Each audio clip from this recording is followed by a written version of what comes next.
Church leaders in Florida are speaking out against a new measure regarding the death penalty.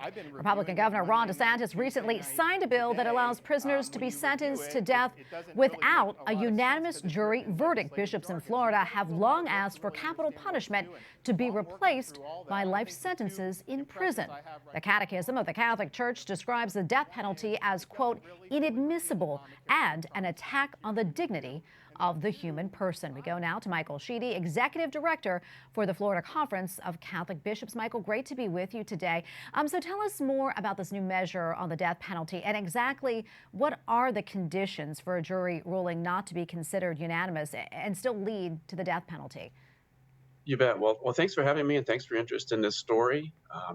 Here in Florida now, we've become an outlier among states, which as a country, we're also an outlier to begin with. Unfortunately, we no longer will require that a unanimous jury recommend a sentence for death here in Florida. Now, a person can be sentenced to death on the basis of an 8-4 recommendation. It can be 9-3, 10-2.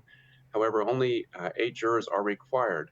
And we're concerned that, if we're going to have a death penalty, we should adhere to the strictest standards to ensure the engagement of every juror here in Florida. Yeah, I'm curious, has Governor DeSantis or any lawmakers addressed the bishop's concerns in any way? Well, we've certainly been involved in the legislative process. We've lobbied them. We've had some support for our position. However, as mentioned already, that bill was passed by our legislature and it has been signed into law. Yeah, and I know some opponents have doubted the constitutionality of this change. That said, do you think we're going to see any legal challenges to this new law? And is there anything that the faithful can do? Well, I do believe that we will see legal challenges. I think attorneys for those who are condemned will certainly exercise their right to appeal. Hopefully that will result in an overturning of this law. I think for the faithful, it's just good to be mindful that, our faith teaches that every human life is a gift from God. We're made in God's image and likeness, and our challenge is to honor this sacred gift from the Creator, even when others, like others who commit great crimes, have not done so. I want to kind of pivot just a little bit. I know there's a lot of disagreement in this area, but that said, are there things that Governor DeSantis maybe has done in Florida that the bishops have applauded or at least agree with? How is he doing on pro-life issues, things when it comes to gender ideology? Absolutely. It's been a very busy session.